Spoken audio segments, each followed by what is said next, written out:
Hello students, कैसे हैं आप सब लोग। लास्ट लेक्चर में अपन ने जो डिस्कस किया था वो क्या था, legality of object and consideration.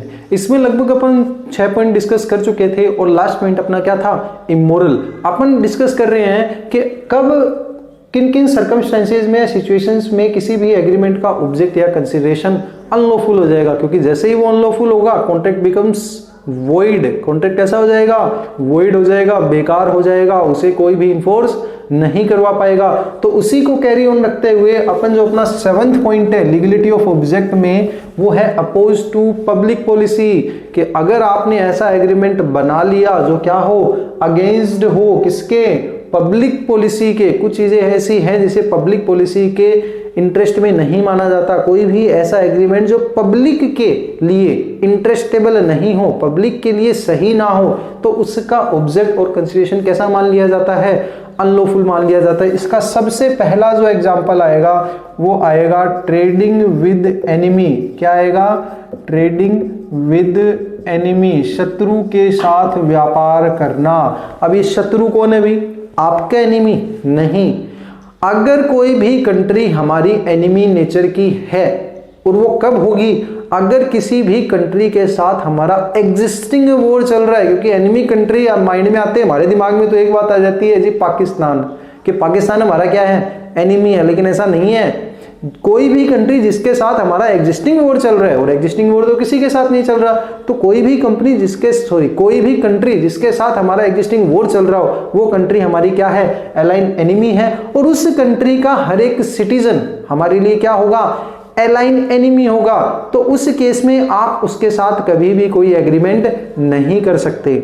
ठीक है। अब आपके माइंड में एक बात आ रही होगी कि सर हमने जिस टाइम कॉन्ट्रैक्ट किया था, एग्रीमेंट किया था, वो कंट्री हमारी अलाइन एनिमी नहीं थी, क्योंकि उसके साथ हमारा वॉर नहीं चल रहा था। लेकिन जैसे ही हमने एग्रीमेंट बना लिया, वॉर स्टार्ट हो गया और सेंट्रल मिनिस्ट्री ने वॉर डिक्लेयर कर दी। क्या अब वो कॉन्ट्रैक्ट वैलिड रहेगा? अब वो कॉन्ट्रैक्ट वैलिड नहीं रहेगा। कॉन्ट्रैक्ट बिकम क्या हो जाएगा, इलीगल और वॉइड हो जाएगा। ठीक है। नेक्स्ट अगर मैं बात करता हूं इसके पॉइंट्स की कि कौन कौन से में वैलिड होगा या नहीं होगा, वो होगा स्टिफलिंग प्रोसिक्यूशन। क्या आएगा, स्टिफलिंग प्रोसिक्यूशन, वाद को दबाना। स्टिफलिंग का मतलब क्या है, दबाना। मैं किसी का मर्डर कर रहा था और मर्डर करते टाइम मेरे को उस सामने वाले बंदे ने या दूसरे बंदे ने देख लिया मर्डर करते हुए। मैंने उसको कहा भाई 1 लाख रुपए ले और यार किसी को मत बताना। तो क्या ये वैलिड होगा? मैं क्या कर रहा हूं, किसी प्रोसिक्यूशन को क्या कर रहा हूं, शिफ्ट कर रहा हूं। एक वर्ड लिख रखा है, नो वन कैन मेक और बाय लॉ ऑफ फिलोनी। आप किसी भी महाअपराध को खरीद नहीं सकते। तो इट मींस अगर आप किसी वाद को, किसी भी लिटिगेशन को दबाने के लिए एग्रीमेंट बना लेते हो कि भाई तू पैसा ले और चुप रह, तो उस केस में वो कैसा हो जाएगा, अपोज्ड टू पब्लिक पॉलिसी हो जाएगा। और अपोज टू पब्लिक पॉलिसी के बेसिस पे क्या बन जाएगा, उसका ऑब्जेक्ट और कंसीडरेशन बन जाएगा अनलॉफुल। ठीक है। नेक्स्ट अगर मैं इसकी बात करूं तो नेक्स्ट आएगा मेंटेनेंस एंड चैम्पर्टी। क्या आएगा, मेंटेनेंस एंड चैम्पर्टी। अभी मेंटेनेंस और चैम्पर्टी क्या है, ध्यान देना भाई गाइस, मेंटेनेंस और चैम्पर्टी। तो जब दोनों को बिल्कुल क्लियरली सुनना कि दोनों क्लियरली क्या होंगे, तो in the case of maintenance 2 party होंगी, ए और बी। कौन कौन सी पार्टीज हैं, ए और बी, 2 पार्टीज हैं। ठीक है। ए ने बी ने ए के ऊपर कोई केस फाइल कर रखा है। ठीक है। अब बी के पास पैसा नहीं है।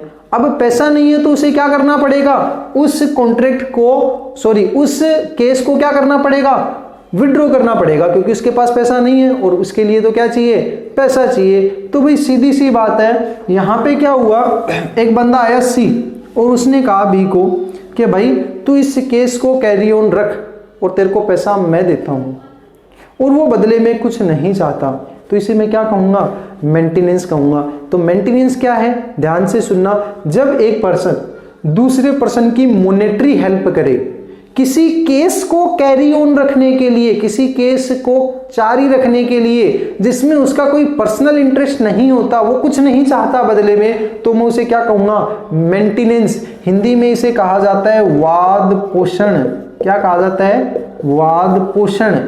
कि आपने किसी की मॉनेटरी हेल्प की है, और बदले में आप कुछ नहीं चाहते कि भाई तू केस चला और मैं तेरी हेल्प कर रहा हूं, तो वो क्या है, मेंटेनेंस है। चैम्पर्टी क्या है, सेम एग्जांपल को अगर मैं कैरी ऑन रखूं कि सी ने बी को कहा कि तू केस लड़, मैं तेरे को पैसा देता हूं, लेकिन बदले में तेरे को जो मिलेगा उसका 10%, तेरे को जो कंपनसेशन मिलेगा ना केस जीतने पे, उसका 10% तुम मेरे को दे देना।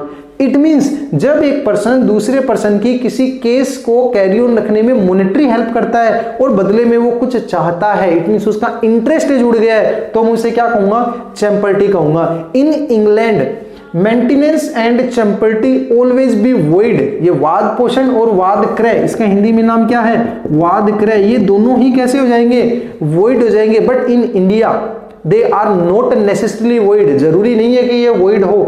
अगर ये गुड फेथ में किए गए, अच्छी नीयत से किए गए हैं, गलत नीयत से नहीं किए गए, तो ये दोनों क्या हो जाएंगे, वैलिड हो जाएंगे। और अगर ये बुरी नीयत से किए गए हैं, गुड फेथ नहीं है, तो ये कैसे होंगे, वॉइड। बट नॉर्मली आपसे पूछा जाए कि मेंटेनेंस और चैम्पर्टी क्या है, आप बोलोगे due to opposed to public policy, इनका ऑब्जेक्ट और कंसीडरेशन वैलिड नहीं है और ये कैसे हो जाएंगे, वॉइड हो जाएंगे। ठीक है, ये था अपना मेंटेनेंस और चैम्पर्टी। नेक्स्ट अगर मैं बात करता हूं तो नेक्स्ट अपना जो पॉइंट आएगा, नेक्स्ट अपना पॉइंट है ट्रैफिकिंग ऑफ पब्लिक ऑफिसेज। क्या आएगा, ट्रैफिकिंग ऑफ पब्लिक ऑफिसेज, लोक पदों का विक्रय। अगर आपने किसी से पैसा लेके और उसे गवर्नमेंट जॉब, कुछ administration job like IAS, RAS, अगर ऐसी जॉब के लिए आपने एग्रीमेंट बना लिया कि भाई तू 1 लाख रुपए दे या 50 लाख रुपए दे और मैं तेरे को आईएएस का एग्जाम क्लियर करवा दूंगा, तो उस केस में वो क्या होंगे, trafficking of public offices, opposed to public policy है, गलत है और इस बेसिस पे उनका ऑब्जेक्ट और कंसीडरेशन वैलिड नहीं होगा। ठीक है, और वो एग्रीमेंट कैसे हो जाएंगे, वॉइड हो जाएंगे। नेक्स्ट अगर मैं बात करूं 5th पॉइंट की, तो वो आएगा एग्रीमेंट टू क्रिएट मोनोपोली, कि मोनोपोली क्रिएट करने का अगर कोई एग्रीमेंट बनाया गया है, बहुत सारी फर्म आपस में मिलके क्या कर ले, मोनोपोली बना ले, एकाधिकार कर ले, तो वो agreement opposed to public policy के बेसिस पे कैसा हो जाएगा, वॉइड हो जाएगा। अब आप बोलोगे सर मोनोपोली क्रिएट करने से क्या प्रॉब्लम होती है, मोनोपोली क्रिएट करने से पब्लिक को नुकसान होता है। कैसे होता है, फॉर एग्जाम्पल अगर मैं बात करूं सोप की, साबुन की, नहाने की साबुन की, तो बहुत सारे ब्रांड मार्केट में अवेलेबल है, लक्स है, कोई हमाम है, कोई डव है, कोई लाइबॉय है, बहुत सारे हैं और सब अपने अपने बेसिस के ऊपर, अपने अपने हिसाब से, कि अगर कोई कम कमा रहा है तो हो सकता है वो लाइबॉय यूज कर लेगा, कोई ज्यादा कमा रहा है तो हो सकता है डव यूज कर लेगा, करते ही है। लेकिन ध्यान देना, अगर ये सारे के सारे एक हो जाए, अगर ये सारे के सारे एक हो जाए, तो अब जो नई सोप आएगी उसकी प्राइस ये लोग कम रखेंगे या ज्यादा रखेंगे, ओब्वियसली क्या रखेंगे, ज्यादा रखेंगे। क्यों, क्योंकि अब इनका कोई सब्स्टिट्यूट अवेलेबल नहीं है, तो इससे नुकसान किसको हुआ, उस जनरल पब्लिक को हुआ।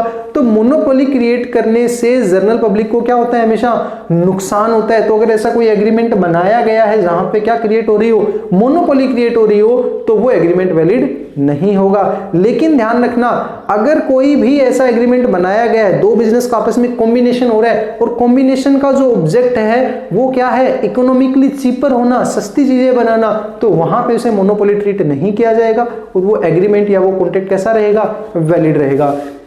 नेक्स्ट अगर मैं बात करूं 6 पॉइंट की, तो वो आता है interference with the course of justice, interference with the course of justice. आप अगर जस्टिस में क्या कर रहे हो, इंटरफेयर कर रहे हो, आप लॉ में इंटरफेयर कर रहे हो, तो उस केस में वो कॉन्ट्रैक्ट वैलिड नहीं होगा। फॉर एग्जांपल सीधा सा पैसे देके गवाह को खरीद लेना कि भाई ये ले पैसे और तू मेरे अगेंस्ट में गवाही ना देना, तो आपने क्या किया है, इंटरफेयर किया है with the course of justice, न्याय के मार्ग में हस्तक्षेप किया है। आप ऐसा नहीं कर सकते, अपोज टू पब्लिक पॉलिसी है और कॉन्ट्रैक्ट बिकम्स वॉइड, कॉन्ट्रैक्ट कैसा हो जाएगा, वॉइड हो जाएगा। नेक्स्ट अगर मैं बात करूं इसके नेक्स्ट एलिमेंट की, तो वो आएगा इंटरेस्ट अगेंस्ट ऑब्लिगेशन। कौन सा आएगा, इंटरेस्ट अगेंस्ट ऑब्लिगेशन, दायित्व के विरुद्ध हित, इंटरेस्ट अगेंस्ट ऑब्लिगेशन। इसका मतलब क्या हुआ कि आपको जितनी अथॉरिटी दी गई है, अगर आप उस अथॉरिटी से बाहर जाके कोई एग्रीमेंट बना लेते हो, आप अपने ऑब्लिगेशंस से ज़्यादा इंटरेस्ट क्रिएट कर लेते हो, तो उस केस में वो कॉन्ट्रैक्ट वैलिड नहीं होगा। कि मैं किसी का एजेंट हूँ और सामने वाले बंदे ने, मेरे प्रिंसिपल ने मेरे ऊपर कुछ रेस्ट्रिक्शंस लगा रखे हैं कि आप इस काम से ज़्यादा या इससे ज़्यादा वर्क नहीं करोगे, लेकिन मैंने उस अथॉरिटी से बाहर जाके अगर काम कर दिया तो वो क्या है, इंटरेस्ट अगेंस्ट ऑब्लिगेशंस है, और वो contract due to opposed to public policy कैसा हो जाएगा, वॉइड हो जाएगा। ठीक है। नेक्स्ट अगर मैं बात करूं तो नेक्स्ट आएगा मैरिज ब्रोकरेज कॉन्ट्रैक्ट। क्या आएगा, मैरिज ब्रोकरेज कॉन्ट्रैक्ट के अगर आप क्या करो, किसी की शादी करने के लिए पैसा लो, किसी की शादी कराने के लिए पैसा लो, ब्रोकरेज, मैरिज ब्रोकरेज कॉन्ट्रैक्ट, अगर आप बदले में क्या मांगो, दलाली मांगो, तो उस केस में वो एग्रीमेंट वैलिड नहीं होगा। कि जैसे मैंने कहा एक को कि भाई 1 लाख रुपए दे, मैं तेरी शादी करवा दूंगा, क्या ये एग्रीमेंट वैलिड है? अगर मैंने शादी करवा भी दी तो भी मैं उससे 1 लाख रुपए की रिकवरी नहीं ले पाऊंगा, क्योंकि ये क्या है, अपोज टू पब्लिक पॉलिसी है, और इस बेसिस पे इसका ऑब्जेक्ट और कंसिडरेशन वैलिड नहीं होगा। लेकिन एक ध्यान रखना, आप बोलोगे सर हमने तो बहुत सारी मैट्रिमोनियल साइट्स देखी हैं, शादी.com है, उसके ऊपर तो वो लोग पैसा लेते हैं, तो वो वैलिड क्यों है? तो ध्यान रखना, अगर आप कोई इंस्टीट्यूशन क्रिएट करते हो जहां पे आप क्लाइंट्स को मिलवाते हो, उनके एड्रेस एक्सचेंज करवाते हो, तो वो वैलिड होगा। एक पर्टिकुलर पर्सन अगर बीच में पैसा ले, ब्रोकरेज ले, तो वो वैलिड नहीं है। लेकिन अगर इंस्टीट्यूशंस आपने एस्टेब्लिश किया है, लाइसेंस लिया है, तो उस केस में वो क्या हो जाएगा, वैलिड हो जाएगा। ठीक है। नेक्स्ट अगर मैं इस पॉइंट की बात करूं तो नेक्स्ट पॉइंट आएगा कंसिडरेशन अनलॉफुल इन पार्ट। क्या आएगा, कंसिडरेशन अनलॉफुल इन पार्ट। अगर कोई एग्रीमेंट ऐसा है जिसका कंसिडरेशन पार्ट में अनलॉफुल है, इट मींस ये पूरा का पूरा एग्रीमेंट है, इसका कुछ पार्ट तो क्या है, लीगल है, और कुछ पार्ट इसका कैसा है, इलीगल है। तो ध्यान रखना, अगर कॉन्ट्रैक्ट ऐसा है जिसका कुछ पार्ट लीगल और कुछ इलीगल है, और ये सेपरेबल है, इन दोनों को, लीगल पार्ट को अलग देखा जा सकता है, इलीगल को अलग देखा जा सकता है, तो लीगल बिकम्स वैलिड और इलीगल बिकम्स वॉइड। क्या हो जाएगा, जो पार्ट लीगल है, अगर ये सेपरेबल है, तो जितना पार्ट सेपरेबल है और वो लीगल है, तो वो क्या हो जाएगा, वैलिड, और इलीगल बिकम्स वॉइड। एक एग्जांपल लेते हैं इसका। मैंने किसी का मकान किराए पे लिया, इस मकान में 4 रूम है, 2 रूम के अंदर मैं अपनी कोचिंग क्लासेस चलाऊंगा, और 2 रूम के अंदर मैं क्रिकेट पे सट्टा लगाऊंगा, और मैंने सामने वाले बंदे को बता दिया कि भाई मैं इन दोनों रूमों में ऐसे ऐसे करूंगा, इसमें मैं कोचिंग क्लासेस चलाऊंगा, इसमें क्रिकेट चलाऊंगा, और बदले में तेरे को कितने रुपए दूंगा, 50,000 रुपए दूंगा। एग्रीमेंट बन गया। ठीक है। मैंने 2 महीने तक मकान किराए पे रख लिया, और सामने वाला बंदा जब किराया मांगने आया, मैंने बोला भैया ये तो क्या है, अपोज टू पब्लिक पॉलिसी है, क्योंकि इलीगल है यहाँ पे, तो उसने कहा चलो ठीक है, मेरे को पता नहीं था, लेकिन लीगल भी तो है, आप 2 में कोचिंग भी तो चला रहे हो, तो क्या मेरे को पैसा मिलेगा? अब आप बोलोगे हाँ सर, हमें तो दिख तो रहा है कि 2 रूम में कोचिंग क्लासेस चल रही है और 2 में क्रिकेट पे सट्टा चल रहा है, तो सर सेपरेबल हो गया, तो लीगल तो हम वैलिड बनाएंगे। लेकिन ध्यान देना, क्या आपको पता है कि हर रूम के लिए कितना कितना रेंट डिसाइड हुआ है? अब आप बोलोगे सर 4 रूम है तो 25, इन दोनों के 25 और इन दोनों के 25। नहीं, आप ये डिसाइड नहीं कर सकते, ये कॉन्ट्रैक्ट में डिसाइड होना चाहिए था। और जनरली अगर मैं बात करूं तो जब भी कोई लीगल चीज के लिए आप मकान किराए पे लोगे तो उसका रेंट हमेशा ज्यादा होगा, और अगर लीगल काम के लिए ले रहे हो तो उसका रेंट हमेशा कम होगा। तो इस केस में ये कॉन्ट्रैक्ट सेपरेबल नहीं है, पूरा का पूरा ही ये क्या माना जाएगा, इलीगल माना जाएगा, और पूरा ही अगर इसको इलीगल मान लिया इट बिकम्स वॉइड। तो अगर कॉन्ट्रैक्ट ऐसा है जिसका कंसिडरेशन पार्ट में लीगल है और पार्ट में इलीगल है, तो उसको अगर आप सेपरेट कर सकते हो, ध्यान देना, अगर आप उसे सेपरेट कर सकते हो, then legal becomes valid, illegal becomes void. इस केस में हम सेपरेट नहीं कर सके, then whole contract becomes void, पूरा का पूरा कॉन्ट्रैक्ट कैसा हो गया, वॉइड हो गया। लेकिन इसी एग्जांपल को अगर मैं कैरी ऑन रखूं कि मैंने क्या किया था, 4 रूम लिए थे, अगले को ये बताया कि भैया इन 2 रूम में मैं कोचिंग क्लासेस चलाऊंगा, इन 2 रूम में मैं क्या चलाऊंगा, क्रिकेट पे सट्टा चलाऊंगा।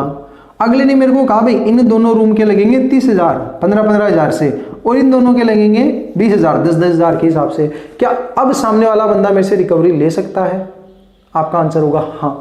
और कितनी ले सकता है? ये देखो यहाँ पे सेपरेबल हो गया, फिक्स हो गया ना 20,000 रुपए, और यहाँ पे फिक्स कितने हो गए, 30,000 रुपए। ये पार्ट लीगल है और ये क्या है, इलीगल है। तो जो पार्ट लीगल है, लीगल बिकम्स वॉइड और illegal becomes legal becomes valid और इलीगल बिकम्स वॉइड। तो इतना पार्ट, इट मीन्स यहाँ पे 20,000 रुपए की रिकवरी पॉसिबल है। तो जहां भी कंसिडरेशन पार्ट में अनलॉफुल होगा वहां पे अगर उसको सेपरेट किया जा सकता है, then valid part becomes enforceable and invalid part becomes void. तो ये अपना टॉपिक था opposed to public policy. I hope आप सब लोगों को समझ में आया होगा कि जब भी अपोज टू पब्लिक पॉलिसी होगा वहां पे ऑब्जेक्ट और कंसीडरेशन वैलिड नहीं हो सकता। और अगर आपको वीडियो पसंद आया हो तो इसे सब्सक्राइब कीजिएगा ताकि आपको नेक्स्ट अपकमिंग वीडियोस की नोटिफिकेशन मिलती रहे। Thank you.